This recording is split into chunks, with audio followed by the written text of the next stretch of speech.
আপনজনদের মুখ আসলে তারার মতো, দু চোখে গোনা যায় না। সবচেয়ে সুন্দর মুহূর্তগুলোর মধ্যে অন্যতম হলো পরিবারের সবাই আপনজনদের নিয়ে একসাথে থাকা। দুঃসময় কিংবা সুসময়ে যাদেরকে পাশে পাওয়া যায় তারাই আসলে আমাদের প্রকৃত আপনজন। আমাদের কখনো আপনজনদেরকে হারানো উচিত নয়, কিন্তু মানহার ক্ষেত্রে সম্পূর্ণ বিপরীত। আজ একটা দিন সবার থেকে দূরে দূরে থাকছে মানহা, কারোর সাথে ঠিকমতো কথা বলছে না, ঠিকভাবে খাচ্ছে না পর্যন্ত। তার কি হয়েছে কেউ জানে না, সবাই বলছে শরীরটা ভালো না। তানিয়া বেগম মেয়ের ব্যবহারে সন্দিহান, কিছু একটা হয়েছে তিনি নিশ্চিত। তাই তো এখন নিজের মেয়ের রুমের দরজার সামনে দাঁড়ানো, দরজা ভিতর থেকে দেওয়া। সেজন্যই তিনি ডাক দেন, মানহা দরজাটা খুলতো মা, তোর সাথে আমার কথা আছে। মানহা চুপচাপ দরজা খুলে দিয়ে খাটে গিয়ে বসে, মায়ের দিকে জিজ্ঞাসু দৃষ্টিতে তাকিয়ে বলে, কি হয়েছে মা? তানিয়া বেগম মেয়ের পাশে এসে বসে, দুহাত ধরে কাঁদো কাঁদো গলায় বলল, তো কি হয়েছে মা? সত্যি করে বলো, মা সব ঠিক করে দেবে। মানহা মাকে জড়িয়ে ধরে কান্না করে দেয়। তানহা বেগম পরম যত্নে মেয়েকে বুকে আগলে নেন, ফের জিজ্ঞেস করে, বল মা, তোর কি হয়েছে? কিছুই হয়নি মা, এমনিতেই কিছু ভালো লাগছে না। তোমাদের ছেড়ে থাকতে খুব কষ্ট হয় মা। তোকে তো কত করে বলছি থেকে যা, তুই তো কারো কথাই কানে তুলছিস না। এখানে আমার দম বন্ধ লাগে মা, মাঝে মাঝে নিঃশ্বাস নিতে পারি না। মনে কেউ আবার সে বিষাক্ত স্মৃতিগুলো তাড়া করে বেড়ায়। সব ঠিক হয়ে যাবে মা, তুই খামাখা টেনশন করিস। তুই এখানে বস, আমি তোর জন্য খাবার নিয়ে আসছি, তোকে নিজ হাতে খাইয়ে দিব। মাথা নেড়ে সায় দেয়। তানিয়া বেগম নিচে গিয়ে ভাত নিয়ে ফিরে আসে, মেয়েকে যত্ন করে খাইয়ে দেয়। মানহা তৃপ্তি সহকারে খায়। মানহাকে রেস্টে নিতে বলে চলে যান তিনি। মায়ের চলে যাওয়ার দিকে তাকিয়ে থাকে মানহা, আর বলে, আমাকে ক্ষমা করে দিও মা। আর কবে তোমাদের সাথে দেখা হবে আমি জানি না, তোমাদের কথা আমার খুব মনে পড়বে। সকাল 7টায় মানহার ফ্লাইট, সব কিছু গুছিয়ে রাখছে, সবার চোখ পাখি দিয়ে যাবে। যখন মাগরিবের নামাজ পড়তে যাবে তখনই ড্রয়িং রুমে কেউ থাকবে না, আর তখনই বাসা থেকে বের হবে। দারোয়ান চাচাও নামাজে চলে যাব, কেউ টেরই পাবে না। পুরো বাড়িটা এখন একটু ঘুরে দেখবে, সেজন্যই রুম থেকে বের হয় মানহা। সারা বাড়িটা ঘুরে ছাদে গিয়ে দোলনায় বসে। মানহা খুব করে অনুভব করতে পারছে পরিবারের কাছে থাকাটা কতটা মধুর। পরিবারের কাছে থাকলে আলাদা শান্তি পাওয়া যায়। নীরার ডাকে ভাবনার ছেদ পড়ে মানহার। আপু তুমি এখানে, আর আমি সারা বাড়ি তন্ন তন্ন করে খুঁজে বেড়াচ্ছি, কোথাও পাচ্ছি না। বসো এখানে, তোমার সাথে একটু গল্প করি, তাহলে সময়টাও পার হয়ে যাবে। কি বলো? মুচকি হেসে বলে। নীরা মানহার পাশে বসে পড়ে। আপু তোমাকে একটা কথা বলবো, যদি কিছু মনে না করো। না, কিছু মনে করব না, তুমি নির্দ্বিধায় বলতে পারো। তুমি সব সময় মনটা খারাপ করে কেন থাকো? সব সময় হাসি খুশি থাকতে পারো না? হাসলে তোমাকে খুব সুন্দর লাগে জানো ভাবি। উফ, আর পারা গেল না। মাথায় হাত দিয়ে কি অবাক হয়ে জিজ্ঞেস করে, তুমি সব সময় আমাকে ভাবি ভাবি বলো কেন? হ্যাঁ, নাম ধরে ডাকবে। তুমি ভাবি বললেই আমার কেমন আনিজি ফিল হয়। প্লিজ ভাবি ডেকো না আপুমনি। আচ্ছা বেশ, আজ থেকে নাম ধরে ডাকবো, খুশি? হ্যাঁ, আবার বলো কি বলতে চাইছিলে? কিছু কিছু সময় আমাদের চুপ থাকতে হয়, পরিস্থিতি বুঝে কথা বলতে হয়। আর একাকিত্ব জীবনটা আমার কাছে প্রিয় হয়ে উঠেছে। একাকিত্ব অসম্ভব সুন্দর। আর তুমি হাসার কথা বলছো না, আমি হাসতে ভুলে গেছি। হাসতে গেলে নিজের কাছে কেমন যেন লাগে, তাই বলে তুমি হাসবে না? তোমারও তো জীবন, একটা জীবন্ত মানুষ হয়ে কি করে বাঁচা যায় বলো তো? তুমি মন খুলে হাসবে, চাইলে সব কিছু সম্ভব না। অবশ্যই সম্ভব আপু, তুমি জানো না তোমার জন্য বাড়ির সকলে মন খারাপ করে, তোমার জন্য সকলের টেনশন হয় আপু। হ্যাঁ, চলো, এখানে মন খারাপ করে বসে না থেকে নিচে যাই, সবাই মিলে কিছুক্ষণ আড্ডা দেওয়া যাবে। মানহা নীরা দুজনেই নিচে নেমে আসে। মিরাজ তানসিকে ডেকে নিচে আনে। অয়ন বাসায় নিয়ে শোরুমে গেছে, সন্ধ্যার আগেই চলে আসবে বলেছে। সবাইকে বসিয়ে রেখে কিচেনে চলে যায় নীরা। সে আগে থেকেই ফুচকা রেডি করে রাখছে, প্লেটে করে ফুচকা এনে টেবিলের সামনে রাখে। ফুচকা দেখে জিভে জল চলে আসে তানসির। তানসি ফুচকা খুবই পছন্দ করে, কিন্তু আমেরিকায় তেমন একটা পাওয়া যায় না, সেজন্য খেতে পারে না। বাংলাদেশে আসলেই ফুচকা খাবে। তানসি চেঁচিয়ে বলে ওঠে, ওয়াও ভাবিমণি, তুমি ফুচকা নিয়ে আসছো? তাড়াতাড়ি করে আগে আমাকে দাও, আমার আর তর্স হয়েছে না। একটু অপেক্ষা করো তানসি, সবাইকে দিচ্ছি। নীরা একে একে সবাইকে দেয়, শুধু তাসকিন বাদে। সে এসব সাইফাস খায় না। এটা মেয়েদের খাবার, সে কেন খাবে? তাসকিনের কথায় এক দফা হেসে নেয় সকলে। নীরা তাসকিনের জন্য নুডলস করে দেয়। খাওয়া শেষ হলে মিরাজা তাসকিন বাড়ির বাহিরে হাঁটতে যায়। আর দেখতে দেখতে সময় পেরিয়ে যাচ্ছে। আর মাত্র কয়েকটা ঘন্টা, তারপর চলে যাবে বিন্দেশে। যাদেরকে সে চিনত জানতে তাদের কাছে, যারা তাকে আপন করে নিয়েছে, যারা তার একাকিত্বের সময় সঙ্গ দিয়েছে তাদের কাছে। হাজার কষ্ট হলেও চলে যেতে হবে। চারদিকে মসজিদের মাইকে আজান শোনা যাচ্ছে। মাগরিবের নামাজের সময় হয়ে গেছে। মানহা নিজেকে তৈরি করে নেয়। নিজের রুমটা ঘুরে ঘুরে দেখে। শখের জিনিসগুলো আবারও ছেড়ে যেতে হচ্ছে। ভাবতে বুক ফেটে কান্না বেরিয়ে আসে, কিন্তু কাঁদে না। নিজেকে সামলে নেয়। সামনে আগালে আর পিছু হটবে না। কোনো পিছু টান সে রাখতে চায় না। আবরারের দেওয়া শাড়িটা পরে, মুখে মাস্ক, মাথায় হিজাব বেঁধে নেয়। হাতে ব্র্যান্ডের গড়িটা পরে নেয়। আয়নায় নিজেকে দেখে। পারফেক্ট, আর কিছু করা লাগবে না। এবার চুপিসারে বাড়ি থেকে বেরোতে পারলেই হবে। হাতে থাকা সাইড ব্যাগটা চেক করে সব কিছু ঠিকঠাক আছে কিনা। ব্যাগ দেখতে গিয়ে মাথায় আকাশ ভেঙে পড়ে। তার পাসপোর্ট, ভিসা কোথায় গেল? সে তো সাইড ব্যাগেই রেখেছিল। লাগেজ খুলে কাপড় চোপড় উল্টে পাল্টে তন্ন তন্ন করে খোঁজে, কিন্তু নির্ধারিত জিনিসটি পায় না। তার সম্পূর্ণ মনে আছে সে ব্যাগেই রেখেছে। তাহলে গেল কোথায়? মাথায় কাজ করে না মানহার। কি করবে এখন? হাতে বেশি সময়ও নেই। এখন কি করব আল্লাহ? কেন সব কিছু এমন হয় আমার সাথে? আমার ঘরে কি কেউ এসেছিল? কিন্তু কে আসবে? পাসপোর্ট কেন নিবে? আর কোনো উপায় না পেয়ে মাকে ডাকে। তানিয়া বেগম মেয়ের ডাকে ছুটে আসেন। মানহাকে এমন করতে দেখে জানতে চাই কি হয়েছে। আর তুই সেজেগুজে কোথায় যাবি এখন এই সন্ধ্যায়? মা, আমার পাসপোর্ট কোথায়? আমি ব্যাগে রাখছিলাম, তাহলে গেল কোথায়? আমার রুমে কে আসছিল? তানিয়া বেগম অবাক হয়ে জিজ্ঞেস করেন, তুই পাসপোর্ট দিয়ে কী করবি? মা, বেশি কথা না বলে জানলে বলো প্লিজ। আমি সত্যি জানি না। খুঁজে লাভ নাই, পাসপোর্ট আমার কাছে। তানিয়া বেগম আর মানহার পিছনে তাকিয়ে দুজনেই অবাক হয়। দরজায় দাঁড়ানো মানুষটাকে দেখে বিস্ময়ে মানহার মুখ অটোমেটিক হা হয়ে যায়। দুজনে পিছনে তাকিয়ে অবাক হয়ে যায়। বিস্ময়ে মানহার মুখ অটোমেটিক হা হয়ে যায়। গোড় থেকে বেরিয়ে বলে, তুমি? ভাইয়া, তুমি আমার পাসপোর্ট নিয়েছো? But why? কেউ যদি চুরি করে বাসা থেকে পালাতে চায় তাহলে আমার কি করার আছে? কিছু না কিছু তো করতেই হতো। তুমি কিভাবে জানলে? চমকে বলল, চোরের মন পুলিশ পুলিশ বোন। তুই যতই আমাদের কাউকে না বলে বাসা থেকে চলে যেতে চাস না কেন, পারবি না। আমাদের এতগুলো মানুষের চোখ এড়ানো সম্ভব না। অয়ন, তুই কী সব বলছিস? মানহা চলে যাবে মানে? কোথায় যাবে? তানিয়া বেগম বলেন, তোমার মেয়ের কাছে শুনে দেখো না। মানহার দিকে তাকিয়ে বলে, ভাইয়া, তুমি কি করে জানলে সেটা তো আগে বলো। অয়নের মনে পড়ে যায় সেদিনের কথা। আবরার অয়নকে ফোন দিয়ে তার সাথে দেখা করতে বলে, ইমার্জেন্সি, খুবই আর্জেন্ট কথা নাকি। অয়ন তাড়াহুড়ো করে শোরুম থেকে আবরারের সাথে দেখা করতে যায়। তাদের বাসা থেকে 10 মিনিটের দূরত্বে একটা পার্কে। আবরার সেখানে বসে অপেক্ষা করছিল অয়নের জন্য। অয়ন সেখানে পৌঁছালে তাকে সমস্ত কথাগুলো বলে। আবরার নীরার সাথে দেখা করতে গিয়েছিল। তখন তার ফোনে একটা কল আসায় কথা বলার জন্য ছাদে যায়, কিন্তু সিলেকোঠার ওখানে গিয়ে পা থেমে যায় তার। মানহা কারোর সাথে ফোনে কথা বলছে। সে ও বলে আর 2 দিন পর তাদের দেখা হচ্ছে। এই শহরে থাকতে তার দম বন্ধ হয়ে যাচ্ছে।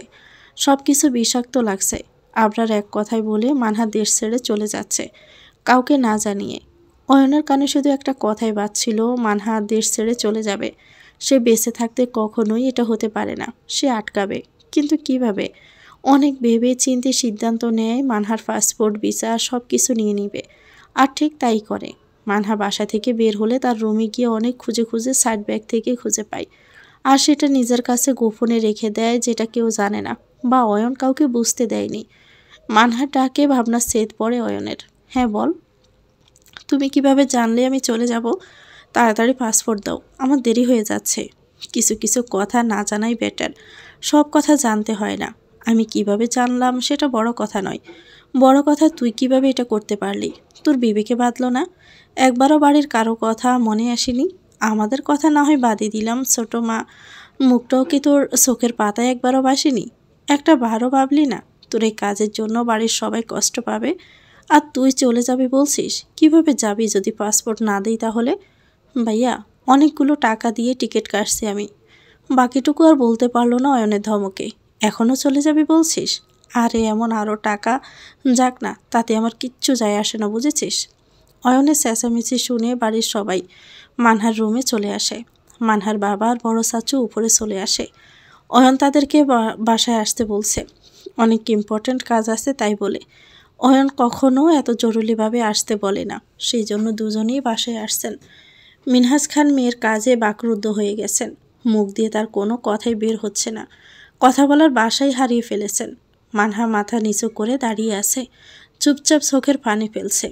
তারই বা কী করার ছিল? মানুষের এত অবহেলা তুচ্ছ তাচ্ছিল্য সহ্য হয় না তার। তাদের কথাগুলো বুকে গিয়ে বাঁধে। কিছু কিছু মানুষের কথার উত্তর দিতে পারলেও কোথাও গিয়ে বাঁধে। মানহার বড় চাচ্চু মিলন খান মানহার কাছে গিয়ে দুহাত দিয়ে আলতো করে চোখের পানি মুছে দেয়, কাঁদতে মানা করে। ফের বলে, মামুনি রে, তোকে আমরা কেউ ভালোবাসি না? এমন একটা ডিসিশন একা নিতে পারলি? কাউকে জানানোর প্রয়োজনটুকু মনে করলি না? এতটাই পর করে দিলি আমাদের। চাচ্চু, তোমরা সবাই আমাকে ভুল বুঝছ।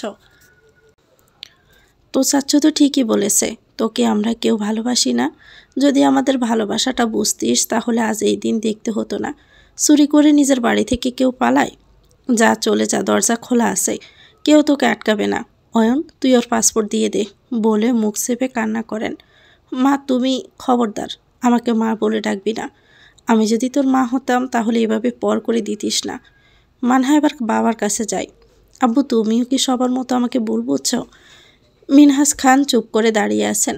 মানহা ঢের বুঝতে পারছে সবাই খুবই রাগ করেছে, সাথে অভিমানও করেছে। এসব আর নিতে পারছে না মানহা। মেঝেতে ধপ করে বসে পড়ে হাউমাউ করে কান্না করে দেয়। তাকে কেউ বোঝে না, সবাই শুধু তাকে ভুল বুঝে যায়। কেন কেন তোমরা কেন বুঝো না? এই শহরে থাকতে আমার কষ্ট হয়, ঠিকভাবে আমি নিঃশ্বাস নিতে পারি না, ঘুম হয় না রাতে, বিষাক্ত স্মৃতিগুলোও আমাকে তাড়া করে বেড়ায়। আমি আর নিতে পারছি না, এসব থেকে আমার মুক্তি চাই। কেউ পারবে দিতে? চুপ করে আছো কেন? জানি কেউ দিতে পারবা না। নীরা তানসি দৌড়ে এসে মানহাকে ধরে। দুজনে মানহার কান্না দেখে কান্না করে দেয়। তানসি মানহাকে জড়িয়ে ধরে রেখেছে। তার আপুর খুব কষ্ট হচ্ছে। তানসি আপুর কষ্ট সহ্য করতে পারে না।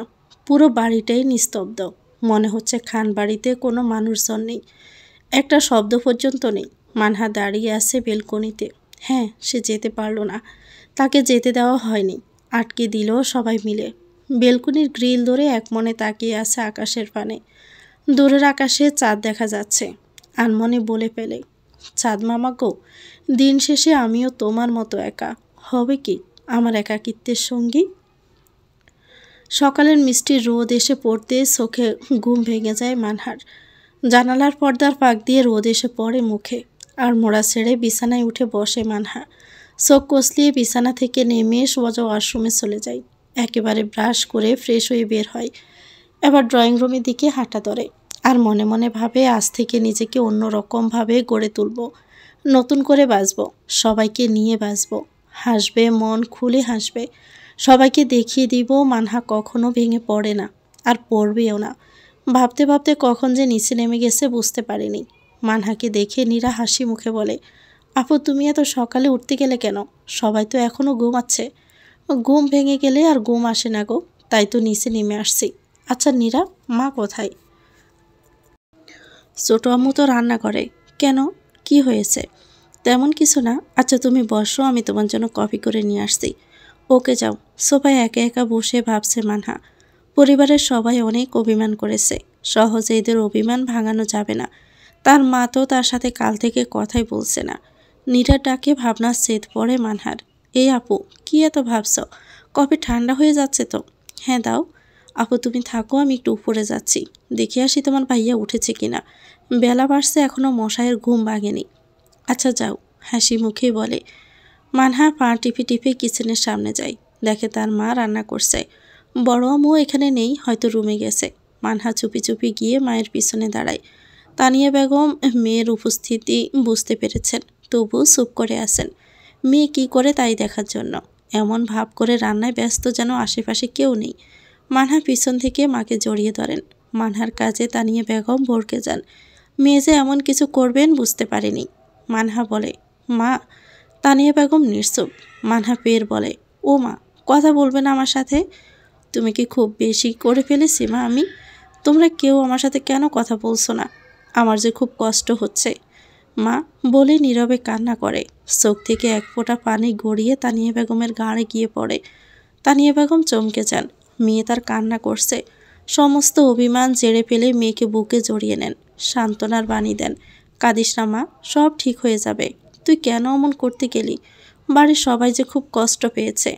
মানহা পুপিয়ে কেঁদেই চলেছে, থামার কোনো নামগন্ধ নেই। বেশি কাদার ফলে হেসকি উঠে গেছে। অনেকক্ষণ ধরে মাকে জড়িয়ে ধরে রাখে। নীরা রুমে ঢুকে দেখে অয়ন বিছানায় নেই। ওয়াশরুম থেকে পানির শব্দ শুনে বুঝতে পারে অয়ন গোসল করছে। সেজন্যই বেলকুনিতে দাঁড়ায় অয়নের আসার অপেক্ষা করছে। মিনিট 5 পর অয়ন বাহিরে আসে। বেলকুনিতে কাপড় নাড়ার জন্য আসলে সেখানে নীরাকে দাঁড়িয়ে থাকতে দেখেই হাতের কাপড়গুলো চেয়ারে রেখে পিছন থেকে জড়িয়ে ধরে। কোমরের শীতল হাতের স্পর্শ পেয়ে কেঁপে ওঠে নীরা। বুঝতে পারে মানুষটাকে। কাঁপা কাঁপা গলায় বলে, কি করছো অয়ন? ছাড়ো, তোমার জন্য কফি নিয়ে আসছি, ঠান্ডা হয়ে যাচ্ছে। হুম, আমি এখন কফি খাবো না। খাবো না মানে? তাহলে খাবেটা কি? চা করে আনবো? চাও খাবো না। তাহলে? আমি এখন অন্য কিছু খাবো। কি সেটা বলো, আমি নিচে গিয়ে করে নিয়ে আসছি। বলে ঘুরে তাকায় অয়নের দিকে। তার দিকে কেমন নেশালো দৃষ্টিতে তাকিয়ে আছে। চুমু খাবো মানে? কী সব বলছো? সাত সকালে সাইফাস খেয়ে আসছো নাকি? বাকিটুকু আর বলতে পারলো না। তার আগে অয়ন নিজের ঠোঁট দ্বারা নীরার ঠোঁট জোড়া দখল করে নেয়। এভাবে কিছু সময় অতিবাহিত হওয়ার পর ছেড়ে দেয় অয়ন। দুজনই হাঁপাতে থাকে। নীরা লজ্জায় মাথা নিচু করে রাখে। নীরার চোখে মুখে লাজুক ভাব। অয়ন নীরাকে লজ্জা পেতে দেখিয়ে বলে, বউ। ঘোর লাগা কণ্ঠ। নীরা আর চোখে অয়নের দিকে তাকায়। দেখে অয়ন তার দিকেই তাকিয়ে আছে। অয়ন ফের বলে, বউ, তোমার লজ্জা ভাঙেনি? বিয়ের প্রায় মাস হতে চলল, এখনও যদি লজ্জাই না ভাঙে তাহলে কি লজ্জা ভাঙার ব্যবস্থা করব? দুষ্টু হেসে বলে। অয়ন কিছু বুঝে ওঠার আগেই নীরা এক দৌড়ে রুম থেকে বেরিয়ে যায়। হঠাৎ এমন হওয়ায় কিছু বুঝে উঠতে পারে না। যখন বুঝতে পারে তখন হেসে ওঠে অয়ন আর বলে, বউ আমার লজ্জা পেয়ে গেছে। নীরাকে দৌড়ে যেতে দেখে তানসি অবাক হয়। ভাবির আবার কি হলো, এভাবে দৌড়াচ্ছে কেন? পাগল টাগল হয়ে গেল নাকি? তানসিকে এভাবে অন্যদিকে তাকিয়ে থাকতে দেখে মিরাজ এগিয়ে আসে। মাথায় গাঁটটি মেরে বলে, কিরে তানু বিবি, তোর আবার কি হলো? এমন ব্যাককলের মতো ওদিকে সে আসস কেন? মিরাজের বাচ্চা নাম ঠিক করে বল। Not me Tanu Bibi, call me তানসি, ওকে? আসছে তানু বিবি, তাকে নাকি তানসি বলতে হবে। মুখ ভাঙিয়ে বলে মিরাজ। তানসি রেগে ভোম হয়ে যায়। অগ্নি দৃষ্টিতে মিরাজের দিকে তাকায়। মিরাজ ভয় পাওয়ার ভান করে বলে, ওরে বাবা গো, আমি তো ভয় পেয়েছি। অমন করে তাকাস কেন? মিরাজ আর তানসির সাপের নেউলে সম্পর্ক। তারা সমবয়সী হওয়ায় সম্পর্কটা অন্যরকম। তানসি রেগে এক ঘা দিয়ে বসে মিরাজের বুকে। মিরাজ করে বলে, মারিস কেন বোন? ব্যথা লাগে তো। ইনোসেন্ট ফেস করে। রাখ তোর ব্যথা। বল, আমাকে কখনো ওই নামে ডাকবি? বল, না হলে আরও দিব কিন্তু। হ্যাঁ ডাকবো তো। বলার সাথে সাথে দুড়ুম দুড়ুম করে কিলঘুষি করতে থাকে। তানসির হঠাৎ আক্রমণে ভড়কে যায় মিরাজ। মানহা উপরে আসার সময় দুজনকে এভাবে ঝগড়া করতে দেখে অবাক হয়ে জিজ্ঞেস করে, এই তোরা কি শুরু করছিস? এভাবে ঝগড়া করছিস কেন? হ্যাঁ, কি হয়েছে? তানসি কাঁদো কাঁদো ফেস করে বলে, আপু তুমি তোমার ভাইকে বলো ভালো হয়ে যেতে। কেন, কি করেছে ও? আপু তুমি তানু বিবিকে ভালো হতে বলো। কিন্তু মিরাজের বাচ্চা, তোকে তো আমি দাঁতে দাঁত চেপে চিল্লিয়ে বলে। তানসি ফের মানহাকে বলে, আপু জানো তোমার ভাই আমাকে কি বলে ডাকছে? কি? তানু বিবি। মানহা হু হু করে হেসে ওঠে। আপু তুমিও হাসছ? তুমি বলো, মিরাজ ভাই কি কাজটা ঠিক করেছে? মানহা হাসি থামিয়ে গম্ভীর কণ্ঠে বলে, মোটেও না, মিরাজ অন্যায় করেছে। আমার বোনের সুন্দর নাম থাকতে সে কেন এই নামে ডাকবে?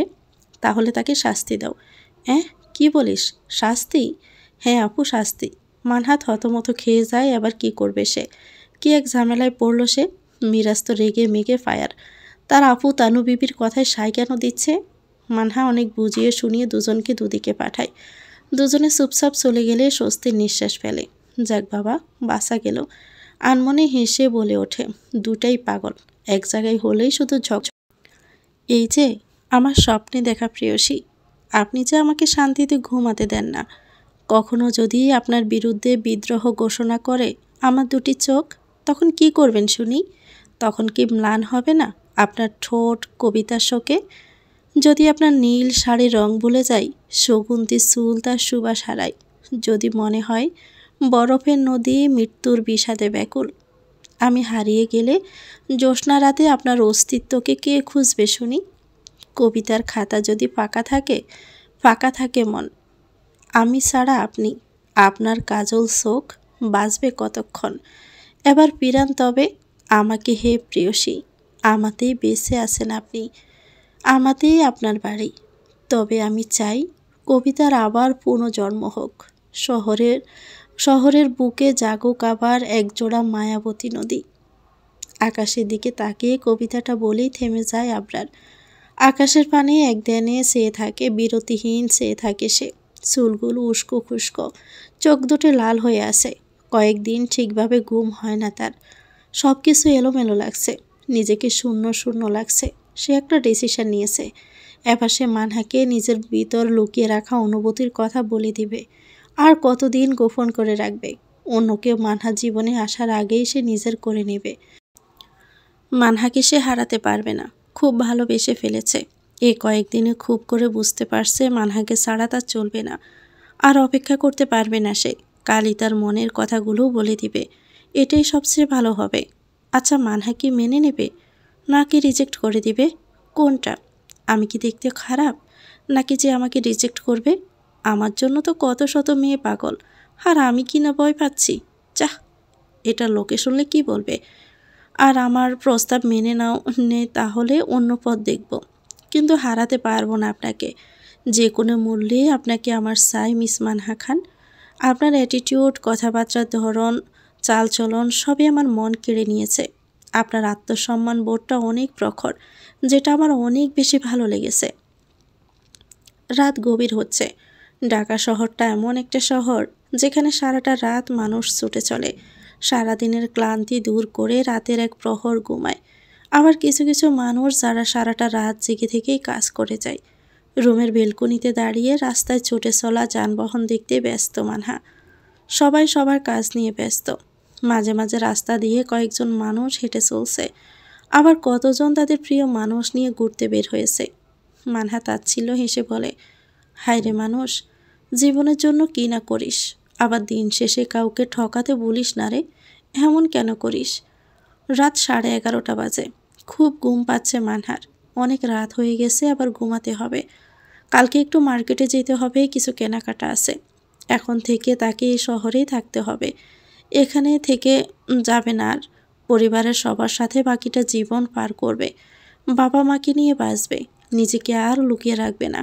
কেউ কিছু বলতে আসলে কাউকে ছাড় দিবে না। সব কটাকে উচিত জবাব দিয়ে দিবে। ভোর 5টায় ঘুম ভেঙে যায় আবরারের। বিছানা থেকে উঠে ওয়াশরুমে চলে যায়। ফ্রেশ হয়ে এসে ফজরের নামাজ পড়ে।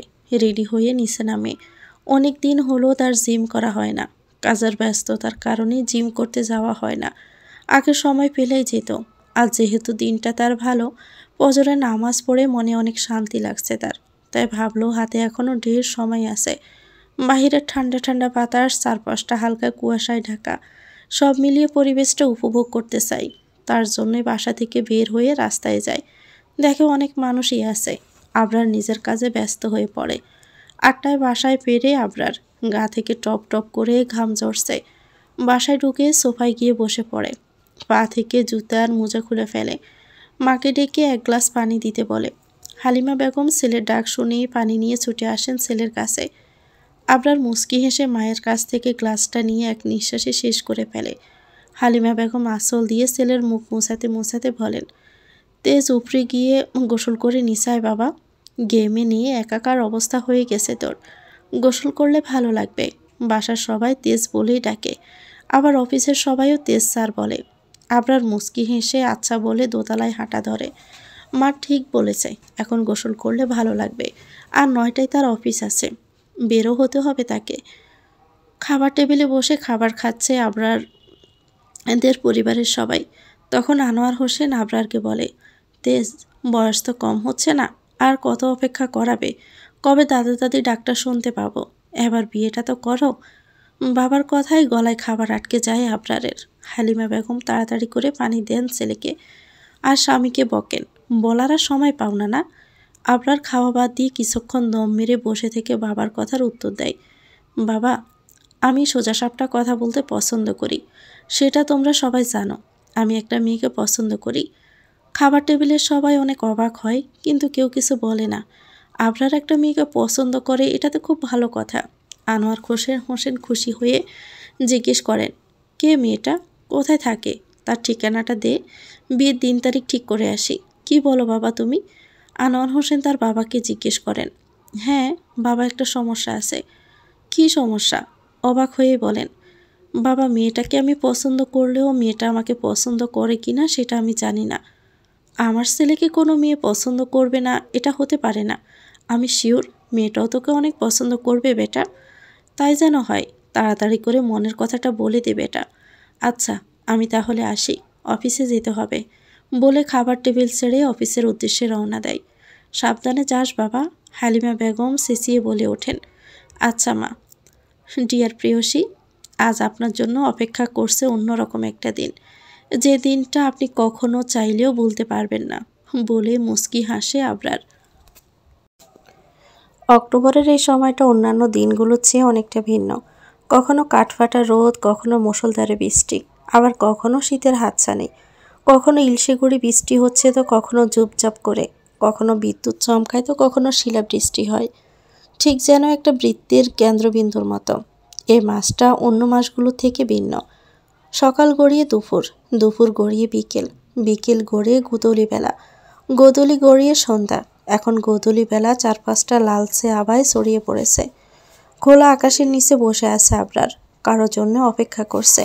হ্যাঁ, সে তার প্রেয়সীর জন্য অপেক্ষা করছে। মনে পড়ে প্রেয়সীকে কাল রাতে একটা ছোট্ট মেসেজ দিয়ে রেখেছে সে যেন তার সাথে দেখা করে।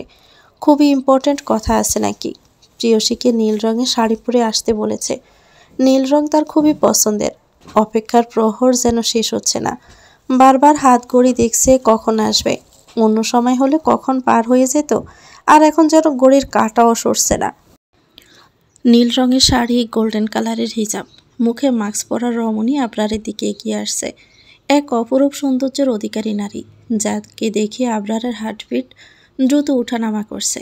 বুকে হাত দিয়ে অপলক তাকিয়ে আসছে প্রেয়সীর দিকে। একটা ঘোরের মধ্যে চলে গেছে সে। মানহা আবরারের সামনে এসে দাঁড়ায়। আবরারের কোনো নড়চড় নেই। তার দিকে তাকিয়ে থাকতে দেখেই কিছুটা অস্বস্তি হয়। মুখের সামনে তুড়ি বাজিয়ে বলে, এই যে মিস্টার, এমন হাঁ করে কি দেখছেন? আমাকে আগে কখনো দেখেননি? মানহার কথায় কিছুটা লজ্জা পায় আবরার, নিজেকে স্বাভাবিক করে নেয়। মাথা চুলকে বলে, খুব সুন্দর লাগছে আপনাকে। ধন্যবাদ। মুচকি হেসে বলে, আচ্ছা চলুন বসে কথা বলি। আবরার মাথা নাড়িয়ে সায় দেয়। দুজনে গিয়ে একটা বেঞ্চে বসে। আবরার কী দিয়ে কথা বলা শুরু করবে দ্বিধায় পড়ে যায়। বলতে গিয়ে থেমে যাচ্ছে বারবার, মুখ দিয়ে কথা বের হচ্ছে না। মানহা প্রথম থেকে লক্ষ্য করে আবরার কিছু একটা বলবে কিন্তু পারছে না। সেই জন্য মানহা নিজেই বলে, মিস্টার আবরার তেজ, আপনি ঠিক আছেন তো? আপনাকে দেখে আমার কেন যেন মনে হচ্ছে আপনি ঠিক নেই। আর আসলে আপনি শান্ত হয়ে বসুন। কিছু কি হয়েছে? আপনাকে এমন কেন দেখাচ্ছে? আসলে খুব নার্ভাস ফিল হচ্ছে। কেমনি কি করব বুঝতে পারছি না। কেন? আর কি করতে চাইছেন? আপনি মেসেজ দিয়ে বললেন ইম্পর্ট্যান্ট কথা আছে। কি কথা বলুন? সেটাই তো বলতে চাচ্ছি, কিন্তু পারছি না। বিড়বিড় করেই বলে, কিছু বললেন? না না। হে আল্লাহ, প্লিজ মনে শক্তি দাও। খুব ভয় করছে যদি মেনে না নেয়। আগে কখনো কোনো মেয়েকে প্রপোজ করিনি, কিভাবে যে করি। মনে মনে বলে, আপনি চুপ করে কেন আছেন? কি বলার জন্য আসতে বলেছেন সেটা তো বলুন। আর কতক্ষণ ওয়েট করব বলুন? আবরার নিশ্চুপ, কিন্তু এভাবে চুপ করে থাকলে সে কখনোই তার মনের কথা বলতে পারবে না। তাই আবার মনে মনে প্রস্তুতি নেয়। আবরার উঠে দাঁড়ায়। হঠাৎই আবরারকে দাঁড়াতে দেখে অবাক হয়ে যায় মানহা। হঠাৎ উঠে দাঁড়ালো কেন? বিস্ময়ে মানহা নিজেও উঠে দাঁড়িয়ে বলে, কি হয়েছে আপনার? উঠলেন কেন? এবার আবরার হাঁটু গেড়ে নিচে বসে পড়ে। পকেট থেকে একটা ডায়মন্ড রিং বের করে মানহার সামনে ধরে বলে, দেখুন মিস মানহা, আমি ঘুরিয়ে পেঁচিয়ে কথা বলতে লাইক করি না। যা বলার সরাসরি বলি। আমি আপনাকে বিয়ে করতে চাই। আপনাকে আমার জীবন সঙ্গী করতে চাই। আপনাকে আমি খুব ভালোবেসে ফেলেছি। আপনাকে ছাড়া কিছু ভাবতে পারি না। সব সময় আপনার কথা মনে হয়। আমি ঠিক করে ঘুমাতে পারছি না, খেতে পারছি না, কোনো কাজে মনও বসাতে পারছি না। যাই করতে যাচ্ছি না কেন বারবার আপনার মায়াবী মুখটাই বেশি উঠছে। এক কথায় আপনাকে ছাড়া আমার চলবে না। আবরার তেজ, আপনাকে ছাড়া ভালো নেই। আপনাকে ছাড়া অসম্পূর্ণ। হবেন কি? আমার অর্ধাঙ্গিনী হবেন কি আমার সুখ দুঃখের সাথী। আপনাকে কখনোই কষ্ট পেতে দিব না, কোনো দুঃখ আপনাকে ছুঁতে পারবে না, সব সময় আগলে রাখবো, ট্রাস্ট মি। বনবিড়াল এক নিঃশ্বাসে বলে দম নেই আবরার। মানহা বিস্ময়ে তাকিয়ে আছে আবরারের দিকে। লোকটা কি পাগল হয়ে গেছে? কী সব যাতা বলছে? এটা কখনোই সম্ভব নয়। মুখ চেপে ধরে দাঁড়িয়ে আছে মানহা। কোনো কথা বলার শক্তি পাচ্ছে না সে। কি বলবে সে? আশেপাশের মানুষগুলো কেমন করে তাকিয়ে আছে তাদের দিকে। মানহাকে চুপ থাকতে দেখে ফের বলে, প্লিজ অ্যাকসেপ্ট করুন, চুপ করে থাকবেন না। অনেক আশা নিয়ে এসেছি, ফিরিয়ে দিবেন না।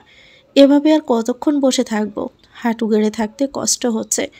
মানহা মুখ খোলে। সে যতই চুপ থাকবে ততই ঝামেলা বাড়বে, বই কমবে না। আপনার আপনি উঠে দাঁড়ান, এভাবে বসে থাকবেন না। মানহার কথা শুনে মুখ কালো হয়ে যায়। মানহা দিকে তাকিয়ে বলে, আপনি অ্যাকসেপ্ট না করা অবধি আমি দাঁড়াবো না। বোঝার চেষ্টা করুন আপনার। লোকে আমাদের দেখছে, কেমন করে তাকাচ্ছে দেখুন। দেখুক, তাতে আমার কিচ্ছু যায় আসে না। আপনারকে আর কিছু বলতে দেয় না। হাত ধরে টেনে দাঁড় করিয়ে দিয়ে বলে, আমরা অন্য কোথাও গিয়ে কথা বলি। পার্কের নিরিবিলি জায়গায় গিয়ে চলুন। বলে হাঁটা ধরে মানহা। মানহাকে অনুসরণ করে পিছে পিছে যায় আবরার। পার্কের এক সাইডে আসে দুজনেই। এখানে কোনো মানুষজন নেই, আছে শুধু আবরার আর মানহা। দুজনেই নীরব হয়ে দাঁড়িয়ে আছে। নীরবতা ভেঙে মানহা বলে, আবরার, আপনি যেটা বলছেন সেটা কখনোই সম্ভব না। আপনি আমার অতীত সম্পর্কে কিছু জানেন না, তাই হয়তো পাগলামি করছেন। যখন জানবেন তখন ছুটে পালাবেন। আমি সবটা জানি, আর জেনে শুনেই আপনাকে প্রস্তাব দিচ্ছি। মানহা চমকে জিজ্ঞেস করে, আপনি জানেন মানে? কিভাবে? আমি একজন ডিভোর্সি মেয়ে। সেটা যেভাবেই হোক না কেন, আপনার অতীত নিয়ে আমার কোনো আপত্তি নেই।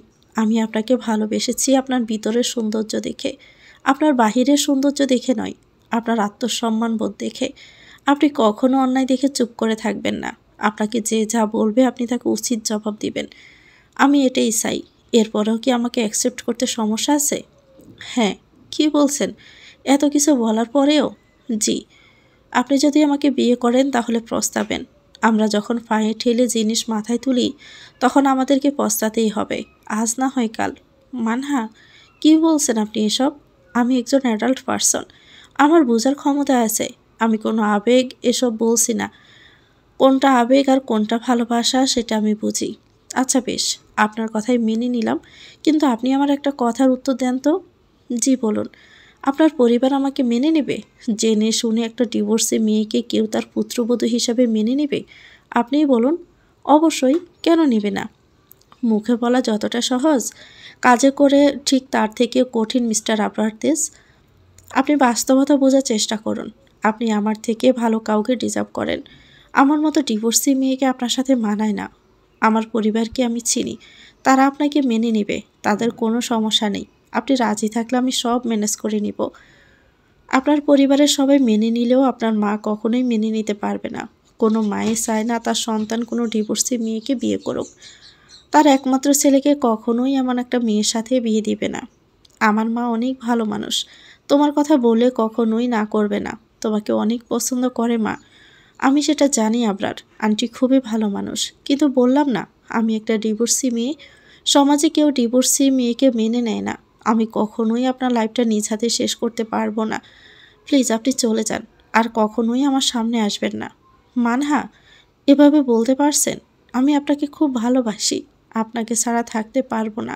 করুণ গলায় বলে, আমি আর কোনো কথা শুনতে বা বলতে চাই না। ভালো মেয়ে দেখে বিয়ে করে নিন। আমার আশায় থাকাটা বোকামি ছাড়া আর কিছুই না। ভালো থাকবেন। বলেই চলে যায় মানহা। মানহার যাওয়ার পানে একাধারে তাকিয়ে থাকে আবরার। চোখ থেকে এক ফোঁটা পানি গড়িয়ে পড়ে। কেউ দেখার আগেই সেটা আড়াল করে নেয়। সে হেরে যেতে পারে না। মানহার মন সে জয় করেই ছাড়বে। আপনি কাজটা ঠিক করলেন না বনবিড়াল। সোজা আঙ্গুলে ঘি না উঠলে আঙুলটা তো বাঁকা করতেই হবে, বলে একটা রহস্যময়ী হাসি দেয়। বিধ্বস্ত অবস্থায় বাসায় ফিরে আবরার। নিজেকে বড্ড অসহায় লাগছে। যেখানে সব মেয়ে তার জন্য পাগল, সেখানে একটা মেয়ে তাকে পাত্তা দিল না। ভাবতেই অবাক করা বিষয়। সেদিনের পর আর মানহার সাথে দেখা হয়নি আবরারের। অফিসের কাজে খুবই ব্যস্ত হয়ে পড়ে আবরার। খাওয়ার সময় পর্যন্ত পাচ্ছে না। আজ সন্ধ্যায় একটা মিটিং আছে তাদের, সেটার জন্য প্রস্তুতি নিচ্ছে। এই ডিলটা পেলে তাদের কোম্পানির জন্য অনেকটা ভালো হবে। সেজন্য দিনরাত 24 ঘন্টা তার পেছনেই ব্যয় করছে, সমস্ত ফাইল নিজে চেক করছে। এই ডিলটা কিছুতেই হাতছাড়া করতে চায় না সে। সন্ধ্যা 7টায় একটা রেস্তোরাঁয় গিয়ে পৌঁছায় আবরার আর তার প্রিয় ঈশান। আবরার নিজেই ডিলটা হ্যান্ডেল করবে বলে কাউকে দায়িত্ব দেয়নি। সেখানে আগে থেকে তাদের জন্য অপেক্ষা করছে চৌধুরী গ্রুপ অফ ইন্ডাস্ট্রিজের চেয়ারম্যানের মেয়ে তিশা চৌধুরী। আবরার সেখানে গিয়ে দাঁড়ালে তিশা উঠে দাঁড়িয়ে বলে, মিস্টার তেজ, প্লিজ দাঁড়িয়ে না থেকে বসুন। আবরার ধন্যবাদ বলে নিজের সিটে বসে পড়ে। কিছুক্ষণ চুপ থেকে বলে, চলুন তাহলে কাজের কথায় যাওয়া যাক, আমার হাতে বেশি সময় নেই। মিস্টার তেজ, ডিল সাইন করার আগেই আপনার সাথে একটা ডিল করতে চাই। যদি আমার প্রথম ডিলে রাজি হন তাহলে আমি পেপার সাইন করব, তার আগে নয়, বলেই মুচকি হাসে। তিশার কথায় অবাক হলেও কিছু বলে না, চুপ করে থেকে বলে, আচ্ছা কি ডিল বলুন। শুনুন, আমি বনিতা করা পছন্দ করি না, তাই সোজাসুজি বলছি, প্রথম দেখাতেই আপনাকে আমার পছন্দ হয়েছে। আপনাকে আমার লাইফ পার্টনার করতে চাই। হোয়াট? রাগে হাত মুষ্টিবদ্ধ করে নেয়। রাগ কন্ট্রোল করে বলে, আপনাদের সাথে কথা কাজ তো এটা ছিল না মিস তিশা। দেখুন, সেটা তো আমিও জানি, বাট এতদিন আপনার ব্যাপারে অনেক কিছু শুনেছি। আপনাকে কখনো সামনাসামনি দেখা হয়নি, অবশ্য দেখা হতো যদি আমি দেশে থাকতাম। এখন বলুন, আপনি রাজি আছেন? পাশ থেকে ঈশান কিছু বলতে গেলে ইশারায় থেমে যেতে বলে আবরার। বিষয়টা সে দেখছে। মিস তিশা চৌধুরী, এটা কখনোই পসিবল নয়। মানুষকে ভালো লাগতেই পারে, তাই বলে সবাইকে তো আর লাইফ পার্টনার করা যায় না। তাচ্ছিল্য হেসে বলে, আপনি কি মিন করতে চাইছেন মিস্টার তেজ? আপনার আর আমার যদি বিয়ে হয় তাহলে দুই পরিবারেরই ভালো হবে। বিশেষ করে আমাদের বিজনেসে অনেক লাভ হবে। আমরা যে বিষয়ে এখানে এসেছি সেটা না করে অন্য প্রসঙ্গ টেনে না আনাই ভালো মিস তিশা। সরি মিস্টার তেজ, আপনাদের কোম্পানির সাথে আমি ডিল করতে পারবো না। আপনি যদি আমার শর্তে রাজি থাকেন তাহলেই আমি সাইন করব। ওকে ফাইন, লাগবে না আপনাদের সাইন করা। আমিও করতে চাই না আপনাদের মতো মানুষদের সাথে। ভেবে বলছেন তো? আপনাদের কোম্পানির কিন্তু অনেক ক্ষতি হবে। সামান্য এতটুকু ক্ষতিতে আমাদের কোম্পানির কিছুই হবে না ইনশাল্লাহ। ভালো থাকবেন, আসি। বলেই চলে যেতে গিয়ে থেমে যাই। ফিসে ফিরে বলে, আর একটা কথা শুনে রাখুন মিস তিশা চৌধুরী, আবরার তেজ কখনোই কারো কাছে মাথা নত করে না। বলে হনহন করে রেস্তোরাঁ থেকে বেরিয়ে যায় আবরার আর তার বিয়ে। আবরার চলে গেলে সজোরে টেবিলে ঘুষি মেরে দেয় তিশা। রাগেতে গিড়ে গাঁটটা ছুটে যাচ্ছে তার। তাকে অপমান করা, তিশা চৌধুরীকে অপমান করা, এটা মেনে নেওয়া যায় না। এর ফল কিন্তু ভালো হবে না মিস্টার তেজ। তিশার বিয়ে আরাপ বলে, ম্যাম প্লিজ শান্ত হন, আপনাকে সবাই দেখছে, কেমন করে তাকিয়ে আছে দেখুন। তিশা চারপাশে তাকিয়ে দেখে সবাই তার দিকে ড্যাব ড্যাব করে চেয়ে আছে। টেবিল থেকে ব্যাগ নিয়ে রেস্তোরাঁ থেকে বেরিয়ে যায় তিশা। নিরিবিলি গাড়ি ড্রাইভ করছে আবরার। তার পাশে চুপ করে বসে আছে ঈশান। সে তার স্যারকে দেখছে। এত কিছু চুপচাপ কেমনে মেনে নিল? মেয়েটাকে আর একটু দিল না কেন? সে তো হলে ইচ্ছে আচ্ছা করে বকে দিত। তার ভাবনার মাঝেই বলে, ঈশান কিছু বলবে? ঈশান চমকে উঠে সে যে কিছু বলতে চায় সেটা স্যার কীভাবে বুঝলো? কি হলো, মুখটা এমন করে রাখছো কেন? গার্লফ্রেন্ড কি শেখা দিছে? না স্যার, আসলে স্যার একটা কথা বলার ছিল। হ্যাঁ বলো। স্যার, মেয়েটাকে রিজেক্ট কেন করলেন? কেন করছি সেটা বড় বিষয় নয়। মেয়েটাকে দেখে তোমার পছন্দ হলে আমাকে বলতে পারো, তার সাথে বিয়ের ব্যবস্থা করে দিব। স্যার, এসব আপনি কি বলছেন? এমন ছেঁচড়া গায়ে পড়া মেয়েকে আমার কিভাবে পছন্দ হতে পারে? দেখলেন না মেয়েটা কেমন শর্ট ড্রেস পরে আসছে? এমন মেয়েকে আমার ভালো লাগে না। আর প্রথম দেখায় কিভাবে আমাদের সাথে এমন করতে পারলো, বিষয়টা ভেবে দেখেছেন? বাহ, তোমার তো দেখি সব দিকেই খেয়াল আছে। Good job. মেয়েটার ব্যাপার আর একটা কথাও বলবে না। যদি বলো তো দিনের সাথে ব্রেকআপ করিয়ে দিব। প্লিজ স্যার, এমনটা করবেন না। আমি আর একটা কথাও বলবো না। এই যে মুখে হাত দিলাম, বলে আঙ্গুল দিয়ে ঠোঁট চেপে রাখে। আবরার ঈশানের অবস্থা দেখে মুচকি হাসে। ডিলটার জন্য তার অনেক খারাপ লাগে। 2টা দিন খেয়ে না খেয়ে কাজ করেছে। অবশ্য মানহার জন্য এমন হাজারটা ডিল চলে গেলেও তার কিচ্ছু যায় আসে না। মানহার কথা মনে পড়লে মুচকি মুচকি হাসে। আবরারকে হঠাৎ করে হাসতে দেখে ঈশানের খটকা লাগে। স্যার কেন হাসছে? নিশ্চিত কিছু একটা ঘাপলা আছে। ঈশান কিছুটা সাহস জুগিয়ে বলে, স্যার যদি কিছু মনে না করেন তাহলে একটা কথা বলবো। ঈশানের কথা শুনে আবরার ঈশানের দিকে তাকায়। আবরারে তাকানো দেখে বলে, থাক স্যার, কিছু বলছি না। কি বলবে বলো? সত্যি বলবো স্যার। বনিতা বাদ দিয়ে বলো ঈশান। স্যার, আপনি কি প্রেমে পড়েছেন? ঈশানের কথায় গাড়ি জোরে ব্রেক করে। ঈশানের দিকে তাকিয়ে বলে, কি বললে তুমি? আসলে স্যার, আপনাকে দেখে মনে হলো আপনি প্রেমে পড়েছেন। যার প্রেমে পড়েছেন তার কথা মনে করে মুচকি মুচকি হাসছেন। ও আচ্ছা। আবরারের ব্যবহারে টাসকে খেয়ে যায় ঈশান। শুধু ও বলল? ব্যাপারটা কি? এখন যদি জিজ্ঞেস করে তাহলে তার কপালে বহুত দুঃখ আছে, তাই চুপ থাকাই শ্রেয় বলে মনে হয়। নীরা কখন থেকে মানহার জন্য অপেক্ষা করছে। মানহা আসলে তারা বাসা থেকে বের হবে। এখন মানহাকে নিয়ে তাদের বাসায় যাবে। তার কিছু বই সেখানে আছে। মানহা যেতে রাজি হয় না, কিন্তু নীরা জেদের কাছে হার মানতে হয়। তাকে ছাড়া সে যাবে না। বিকেলের মধ্যে চলে আসবে। মানহা নিজের রুমে তৈরি হচ্ছে। শুধুমাত্র অয়ন ভাইয়ের জন্য সেখানে যেতে হচ্ছে। শোরুমে অনেক ভিড়, সে নাকি যেতে পারবে না। আজ ফ্রাইডে হওয়ায় চাপ বেশি। ছুটির দিন সবাই কেনাকাটা করতে যায়। অগত্যায় রেডি হয়ে নিচে নামে মানহা। দেখে নীরা, তানসি দুজনে তার জন্য অপেক্ষা করছে। তিনজনে বেরিয়ে যায় বাসা থেকে। উদ্দেশ্য তাদের অয়নের শ্বশুর বাড়ি। মানহা, নীরা, তানসি তিনজনে জর্জের থ্রি পিস পরছে, সাথে ম্যাচিং হিজাব। তিনজনেরই মুখ ঢাকা। কেউ দেখলে চেনার উপায় নেই তারা কারা। সেজন্য তিনজনে ভিন্ন রকম সেজে বের হয়েছে। তারা গাড়ি নেয়নি। গাড়ি বাবা চাচু নিয়ে গেছে। তাদের একটাই গাড়ি আর দুইটা বাইক। তিনজনই একটা অটোতে উঠে পড়ে। অটোওয়ালা জিজ্ঞেস করে কোথায় যাবেন। নীরা উত্তরে বলে লোকটা নিজের মতো অটো চালাতে ব্যস্ত। অটোর ভিতর তিনজনে গল্প করতে করতে পৌঁছে যায় নীরাদের বাসার সামনে। অটো থেকে নেমে পড়ে তিনজনেই। নীরা ভাড়া মিটিয়ে তার সাথে আসতে বলে। হাঁটতে হাঁটতে মানহার মনে পড়ে যায় সেদিনের কথা। সেদিন মার্কেটে যাওয়ার কথা থাকলেও আবরারের জন্য আর যাওয়া হয় না। সেদিনের পর আর দেখাও হয়নি তাদের। নীরার ডাকে ভাবনা সেদ পড়ে মানহার। নীরার পিছন পিছন বাড়ির ভিতরে ঢুকে। সেখানে গিয়ে ঘটে আরেক বিপত্তি। যদি আগে থেকে জানতো এমন কিছু হতে পারে, তাহলে কখনোই মানহা আসতো না। মিনিট 10 হয়েছে মানহারা আবরারদের বাড়িতে আসছে। ড্রয়িং রুমে বসে চারপাশটা দেখছে। নীরার মা হালিমা বেগম তাদেরকে বসিয়ে রেখে গেছেন চা নাস্তা আনতে। নীরা তানসিক কথা বলেও মানহা বলে না, সে চুপ করে আছে। সে আছে গভীর ভাবনায়। আবরার যদি সামনাসামনি বিঁধে যায় তখন কি করবে? তাদের বাড়ি এসে তাকে অ্যাভয়েড করা কেমন একটা হয়ে যায় না? নীরা অনেকক্ষণ ধরে খেয়াল করছে মানহা আসার পর থেকে কেমন চুপচাপ হয়ে আছে। কিছু একটা ভেবে মুচকি হাসে নীরা। সে তো খুব করে জানে তার মানহা আপু কেন এমন করে আছে। নীরার মনে পড়ে যায় সেদিনের কথা, যখন আবরার ফোন দিয়ে তাকে সব বলে, আর আজ তার ভাইয়ের কথা মতো মানহাকে তাদের বাড়ি নিয়ে আসছে। পরিকল্পিতভাবে প্ল্যান করে এখানে আসছে। মানহা যদি কোনো মতে জানতো তাহলে কখনোই আসতো না। তাই তো এত লুকোচুরি। নীরার ভাবনার ছেদ পড়ে মানহার কথায়। তোমার আবার কি হলো? এমন করে তাকিয়ে আসছো কেন? আগে কখনো দেখোনি? নাকি আজকে একটু বেশি সুন্দর লাগছে কোনটা? ব্রু নাচিয়ে বলে। মানহার কথায় ব্যাপাচাকা খেয়ে যায় নীরা। আমতা করে বলে, তুমি চুপচাপ আছো কেন? তাই দেখছিলাম আর কি। নীরার কথার পরিপ্রেক্ষিতে মানহা কিছু বলে না। তার আগে হালিমা বেগম চলে আসেন। তিনজনের হাতে চা দিলেন, সাথে বিস্কুটও দিলেন। সেগুলো খেয়ে নীরা তার রুমে চলে যায়।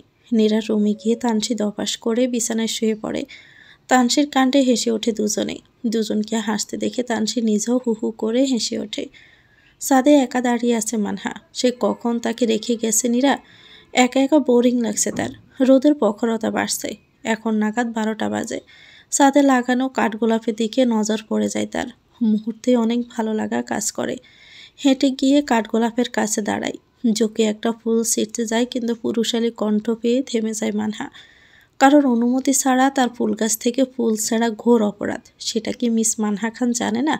মানহা পিছন ফিরে আবরারকে দেখে চমকে যায়। যেখানে ভাগের বয় সেখানেই সন্ধে হয়। সেটা আজ হাড়ে হাড়ে টের পাচ্ছে। যাকে সে ইগনোর করছে তার সামনে পড়বে না বলে তাকে দেখে শুনে চলছে, আর এখন তারই সামনে পড়ে গেছে। ভদ্রতার খাতিরে বলে, সরি, আসলে আমি জানতাম না কাজটা আপনার, বলে পাশ কাটিয়ে চলে যেতে নাই, কিন্তু পারে না। আবরারের কথায় থেমে যেতে হয় তাকে। আমাকে ইগনোর করছেন আপনি? আমি কি করেছি? আবরারের সামনে এসে বলে, আপনি জানেন না কি করেছেন? দেখুন মানহা, প্লিজ বোঝার চেষ্টা করুন। আপনাকে ছাড়া আমি ভালো নেই, করুণ গলায় বলে। আবরারের চাহনি দেখে খারাপ লাগে মানহার, কিন্তু কিছু করার নেই তার। সে আর কোনো পুরুষের সাথে নিজেকে জড়াতে চায় না। আবরার সব দিক থেকে পারফেক্ট, কিন্তু কিন্তু তো রয়েই যায়।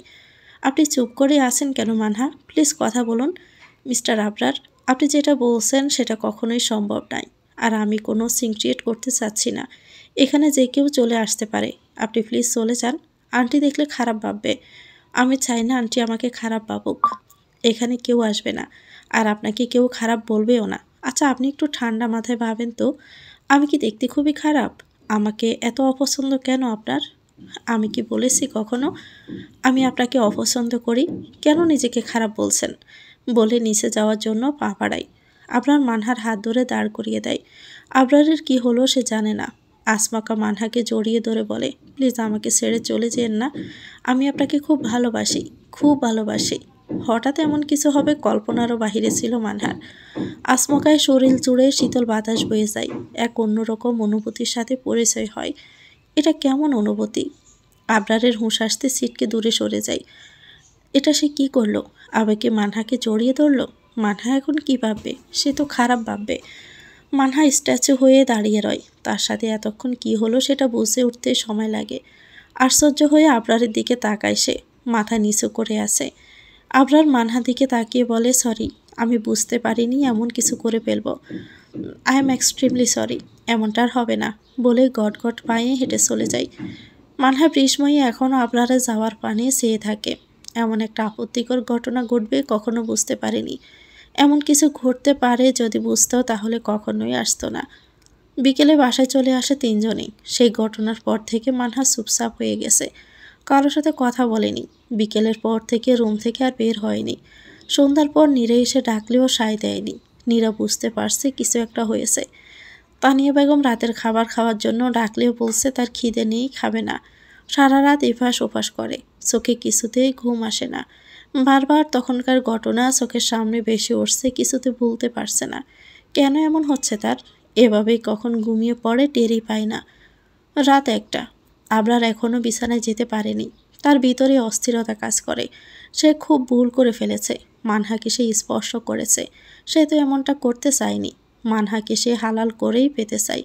এই অস্থিরতার কারণে সারা রাত ঘুম হলো না তার। ভোর রাতে চোখটা একটু লেগে আসছিল। ফজরের আজান কানে আসতেই দরপড়িয়ে উঠে বসে। নামাজ পড়ার জন্য ফ্রেশ হয়ে অজু করে জায়নামাজে দাঁড়ায়। নামাজ শেষ করে বেলকনিতে দাঁড়ায়। চারপাশে কুয়াশায় ঢেকে গেছে। আগে থেকে অনেকটা বেশি কুয়াশা পড়া শুরু হয়েছে। অক্টোবর শেষ হতে চলল, কুয়াশা তো পড়বেই। দূর থেকে একজোড়া শালিক পাখি দেখা যায়। দুজনে দুদিকে মুখ করে বসে আছে। সেটা দেখে আবরার হেসে উঠে বলে, খুব অভিমান হয়েছে তাই না তোদের? অভিমান না রেখে দ্রুত মিটিয়ে নে, নইলে সম্পর্কের মধ্যে দূরত্ব বেড়ে যাবে। একটু পরে শালিক জোড়া মুখোমুখি হয়ে বসে। আবরারের অনেক ভালো লাগে। কি সুন্দর তারা মিলে গেল। মানহা যদি তার মনের কথাগুলো বুঝতো তাহলে কত সুন্দর একটা সংসার হতো তাদের। একজোড়া শালিকের মতো তাদেরও টোনাটুনির সংসার হতো। কিন্তু সেটা তো এখনও ঢের দেরি আছে। তার বনবিড়াল এখনও কোনো পুরুষকে ট্রাস্টই করতে পারছে না। কিন্তু তার বিশ্বাস বনবিড়াল তার ভালোবাসা ঠিকই বুঝবে, খুব তাড়াতাড়ি বুঝবে। আজ বিকেলে হবে খেলা। বনবিড়াল আজ বিকেল থেকে শুরু তোমাকে আমার করে পাওয়ার খেলা। তোমাকে যে আমার হতেই হবে। আমার ছাড়া তুমি আর কারোই হবে না। It's my promise. এটা আমার কাছে আমার প্রমিস। তোমাকে আমার করেই ছাড়বে ডিয়ার বনবিড়াল, বলে মুচকি মুচকি হাসতে থাকে। এখন যদি তাকে কেউ দেখে তাহলে সে বলবে সে পাগল হয়ে গেছে। পাগল হয়ে গেছে বনবিড়ালের প্রেমে। তার বনবিড়ালের প্রেমে হাবিডুবু খাচ্ছে। বনবিড়ালের মন জয় করার জন্য নিজেকে তৈরি করে নেয়। দুপুরের পর থেকে খুব বৃষ্টি হচ্ছে, সাথে খুব বাতাস হচ্ছে, আবার বিদ্যুৎ চমকাচ্ছে। খানবাড়ির পিচ্ছি সদস্যগুলো প্ল্যান করেছিল তারা সবাই ঘুরতে বের হবে। অয়ন সবাইকে ট্রিট দিবে। সকলে রাজি ছিল, বা ঠুট করে বৃষ্টি শুরু হয়ে তাদের সব প্ল্যান ভেস্তে গেল। এই নিয়ে দুঃখের আর শেষ নেই তাদের। দুপুর থেকে বৃষ্টি হচ্ছে তো নামার কোনো নামগন্ধ নেই। এখন প্রায় 5টা বাজতে চলল। সকলে মানহার রুমে বসে আড্ডা দিচ্ছে। বাইরে যেতে পারলো না তো কি হয়েছে, বাড়িতেই তারা আনন্দ উল্লাস করবে। সেই মোতাবেক সবাই মানহার রুমে হাজির হয়েছে। এখন কি খেলা করবে সেটাই ভাবছে। সবাই যখন ভাবতে ব্যস্ত তখন মানহা চিল্লিয়ে বলে, পেয়েছি। সবাই অবাক হয়ে বলল, কি পেয়েছিস? খেলা? কি খেলা? গানের কলি। এটা খেললে খুব মজা হবে, বাট খেলাটা হবে 2 দলে। আমরা মেয়েরা একটা দল আর তোমরা ছেলেরা আরেকটা দল। কি বলো সবাই? হ্যাঁ কিন্তু, অয়ন বলে। মানহা জিজ্ঞেস করে, কিন্তু কি ভাইয়া? কিছু না, ঠিক আছে। আচ্ছা তাহলে শোনো, প্রথমে টস করা হবে। যাদের প্রথমে দান পড়বে তারা গান ধরবে এবং গানের লাস্ট অক্ষর দিয়ে পরবর্তী গান ধরা হবে। ওকে? ওকে ওকে, তাহলে শুরু করা যাক। মানহা, তানসি, নীরা একদিকে বসে আর তাদের বিপরীত পাশে অয়ন, মিরাজ, তাসকিন বসে। 5 টাকার কয়েন দিয়ে টস করা হয়। অয়নরা শাপলা আর মানহারা সেতু। কাদের প্রথমে পড়ে সেই নিয়ে কি উত্তেজনা তাদের মাঝে। মিরাজ তো বারবার বলছে তাদের শাপলা পড়বে। তানসি মিরাজের কথায় মুখ ভেঙসি কেটে বলে, আসছে আমার শাপলাওয়ালা, দেখিস আমাদের সেতু পড়বে। মিরাজ তো সেও কম যায় না, সেও বলে, দেখ তানু বিবি, মুখ ভেঙাবি না বলে দিলাম। মানহা বুঝতে পারে মিরাজদের ঝগড়া কোথায় গিয়ে দাঁড়াবে, তাই আগে ভাগেই থামিয়ে দেয় দুজনকে। মানহা কয়েনটা উপরে উঠিয়ে নিজের হাতের মাঝে ধরে ফেলে, তারপর উপর থেকে হাতটা সরিয়ে দেখে সেতু পড়েছে। তানসি চেঁচিয়ে বলে, দেখলি মিরাজ বলেছিলাম না আমরাই পাবো। খেলা শুরু হয়ে যায়। তানসি ন দিয়ে গান ধরে। মিরাজ লাফ মেরে বলে, না রে না রে না, আর তো পারে না। এই থাম, তুই, তোকে আর বলতে হবে না, যা গলা তোর। তানসি বলে ওঠে। মিরাজ খেপে ওঠে। শর্ত সাপেক্ষে লাস্ট অক্ষর দিয়ে মানহাদের বলতে হবে। আবারও ন দিয়ে। তিনজনে ভাবতে থাকে, কিন্তু মনে পড়ছে না। তানসি ন দিয়ে মিরাজের গাওয়া গানটাই পারত। এখন কি করবে? নখ কামড়াতে থাকে। খানিক পরে মানহা বলে, আমি পারবানি। তানসির চোখ চকচক করে ওঠে। আপু, তুমি তাড়াতাড়ি বলো। নাগর আমার নিঠুর বড়, মনও বোঝে না। আমার ভাঙা খাঁচা পড়ে আসে, সে তো আসে না। সবাই করতালি দেয়, মানহার গানের প্রশংসা করে। মানহা খুব সুন্দর গান গাইতে পারে। নীরাই প্রথম মানহার কণ্ঠে গান শুনেছে। সে তো মুগ্ধ হয়ে গেছে, এত সুন্দর গলা সে তো জানতই না। মানহা শুধু মুচকি হাসে, আর কিছু বলে না। অনেক হাসি ঠাট্টার মাধ্যমে তাদের গানের কলি খেলাটা শেষ হয়। মানহারা জিতে যায়, কারণ তাসকিন তেমন একটা গান পারে না। অয়ন মোটামুটি ভালোই পারে, তাও আবার নীরার জন্য শেখা, তাই এখন কাজে দিল। আর মিরাজ খুব সুন্দর গান পারে, একটা গানে তারা হেরে যায়। বৃষ্টি হওয়ার সুবাদে খিচুড়ি রান্না করে খানবাড়ে, কারণ বৃষ্টির দিনই খিচুড়ি না খেলে চলে? এটা তো হতে পারে না। খিচুড়ির সাথে ডিমবাজি, ডিনারটা জমে ক্ষীর। সবাই তৃপ্তি সহকারে খায়, যে যার মতো খেয়ে সবাই ঘুমোতে চলে যায়। অনেক রাত হয়ে গেছে। মানহা বৃষ্টি ভেজা রাত উপভোগ করছে। বেলকনিতে দাঁড়িয়ে বাহিরের দিকে তাকিয়ে আছে। তার কেন যেন মনে হচ্ছে তাকে কেউ দেখছে, খুব গভীরভাবে, কিন্তু আশেপাশে কাউকে দেখছে না। ল্যাম্পপোস্টের আলোয় রাস্তা আলোকিত হয়ে আছে। অনেক দূরে একটা গাড়ি দেখতে পাই। মেইন রাস্তায় এমন গাড়ি থাকবেই, এটা কেনা জানে, কিন্তু মনের ভিতর কেমন খসখস করছে। হঠাৎ লক্ষ্য করে তাদের বাসার নিচে কেউ একজন দাঁড়িয়ে আছে, ঠিক তার রুম বরাবর। কিন্তু কে? এত রাতে কেউ হতে পারে? খুব কৌতূহল জাগে নিজের মধ্যে, তাই তো খুব ভালো করে লক্ষ্য করে। একটু পরে বুঝতে পারে লোকটা কে। এত রাতে তাকে এখানে দেখে আশ্চর্য হয়ে গেছে মানহা। মানহাকে তার দিকে আশ্চর্য হয়ে তাকিয়ে থাকতে দেখে লোকটা মুচকি হাসে। মাঝ রাস্তায় থেকে ডাক দিয়ে বলে, বন বিড়াল। মানহা আরেক দফা চমকে যায় লোকটার ডাকে। বন বিড়াল বলছে? মানে সেই দিনে তিনি ইনি? দুয়ে দুয়ে চার হয়ে গেল আজ। মানহার কোনো রেসপন্স না পেয়ে আবারও চেঁচিয়ে বলে ওঠে, মানহা, আপনি কি আমার কথা শুনতে পারছেন না? আপনি এখানে কি করছেন? প্লিজ চলে যান, কেউ দেখে ফেললে সর্বনাশ হয়ে যাবে। আপনি আমার কথায় রাজি হলেই আমি চলে যাব। Please try to understand. কেন এমন করছেন? আপনি হ্যাঁ বলুন, তাহলে চলে যাব। আচ্ছা, ভেবে দেখব। আপনি এখন যান। ঠিক আছে, এখন 11টা বাজে। 12টার মধ্যে আমার উত্তর চাই। আর হ্যাঁ, উত্তরটা যেন ইয়েস হয়, নো যেন না হয়। আর যদি না বলেন তাহলে কিন্তু আমি ঠিক 12টার সময় ফোন দিব। আসি ডিয়ার। বনবিড়াল বলে মুচকি হেসে গাড়িতে গিয়ে বসে। মানহা বিস্ময় নিয়ে এখনও তাকিয়ে আছে। লোকটা তাকে কি বলে গেল? এক দৃষ্টিতে চেয়ে থাকে। লোকটা এমন কেন করছে? তার মতো মানুষের তো পাগলামি করাটা খাটে না। তিনি কেন অবুঝ শিশুর মতো এমন করছেন, ভেবেই পায় না। গড়ির টিংটং শব্দে জানান দিচ্ছে রাত 12টা বাজে। মানহা এখনও কোনো ডিসিশন নিতে পারেনি। এই 1 ঘন্টার সময় ধরে শুধু ভেবেই গেছে কি করবে। মাথায় শুধু একটা কথাই বাড়ি খাচ্ছে, সে ডিভোর্স সিনারি। শুধু এই একটা শব্দেই আটকে যাচ্ছে। আবরার যা চাচ্ছে সেটা কখনোই সম্ভব না। তার ভাবনার মাঝে ফোন কল আসে। মানহা জানে কে কল করেছে। ফোনটা রিসিভ করতে ইচ্ছে করছে না, আবার মন সায়ও দিচ্ছে না তাকে অপেক্ষা করানোর। অনেক ভেবে চিন্তে কাঁপা কাঁপা হাতে কলটা রিসিভ করে কানে নেয়। তখনই শুনতে পাই, মানহা, কি ডিসিশন নিলেন? আমি শিওর আপনি আমার প্রস্তাবে রাজি আছেন। মানহা কি বলবে ভেবে পাচ্ছে না। লোকটা কত আশা নিয়ে ফোন করেছে, তাকে কিভাবে ফিরিয়ে দিবে। কিন্তু তাকে তো বাস্তবতা বুঝতে হবে, বাচ্চামো করলে তো হবে না। কি হলো? আপনি চুপ করে আছেন কেন? কিছু কি হয়েছে? বনবিড়াল অস্থির হয়ে জিজ্ঞেস করে। চুপ না থেকে ঝামেলা মিটিয়ে ফেলায় তার কাছে উত্তম বলে মনে হয়, তাই তো নিজেকে সামলে বলে, আই এম সরি আবরার, আপনি কখনো ফোন দিবেন না আমাকে আর। আপনার মুখও আমি আর দেখতে চাই না, আর কখনো আমার সামনে আসবেন না বলে কল কেটে ফ্লোরে বসে পড়ে। হাউমাউ করে কান্না করে দেয়। তার কেন এত কষ্ট হচ্ছে? ডিভোর্সে 2টা বছর হয়ে গেল, এমন তো কখনো হয়নি। কেন এত কষ্ট হচ্ছে? বুকটা ফেটে যাচ্ছে তার। আবরার এখনো ফোনটা কানে ধরে আছে।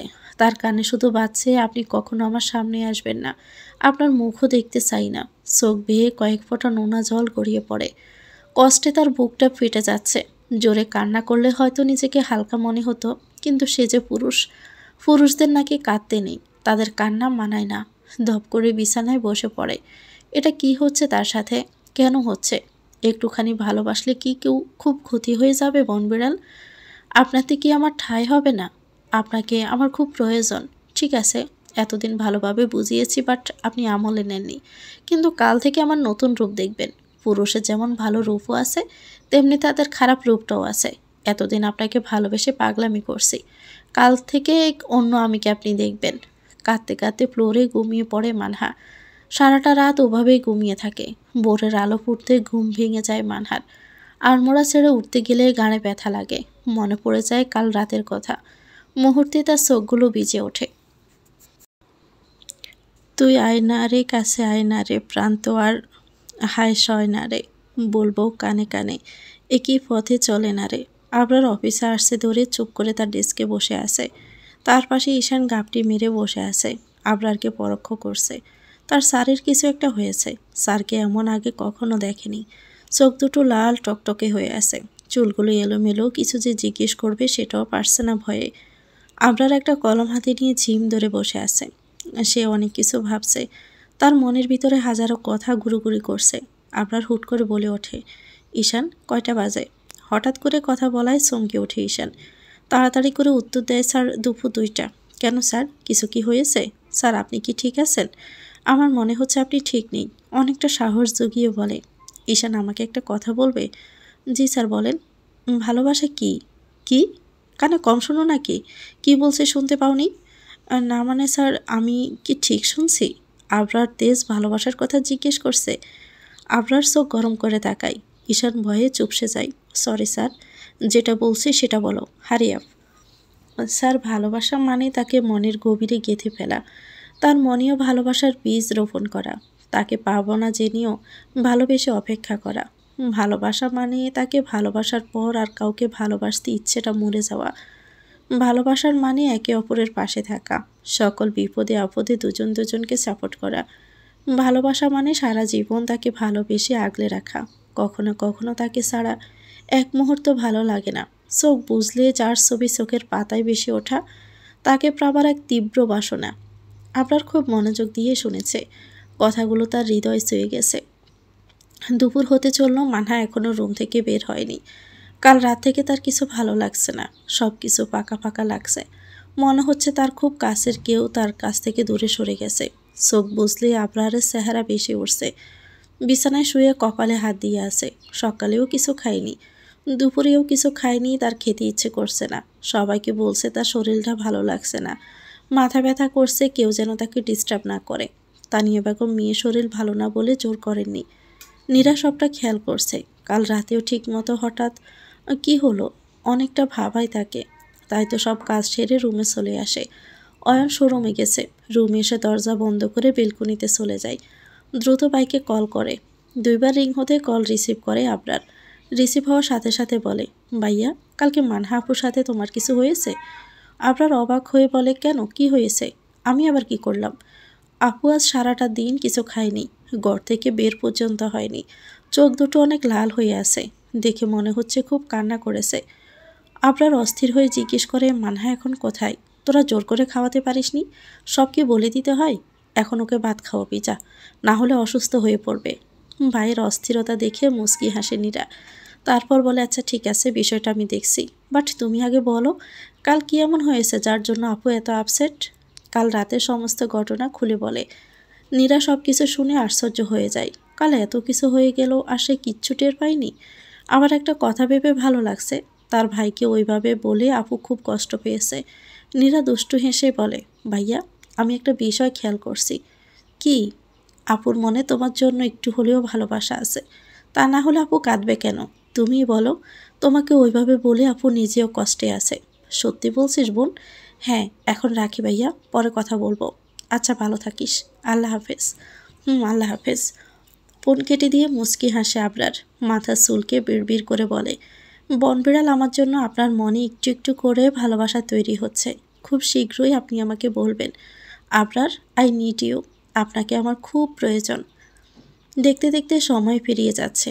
দিন থেকে রাত, রাত থেকে দিন, এভাবে 2টা দিন পার হয়ে গেছে। আজকের আবহাওয়াটা খুব সুন্দর, তাই সবাই মিলে ঠিক করেছে ঘুরতে যাবে। তাই তো নিয়ম মাফিক সবাই রেডি হচ্ছে।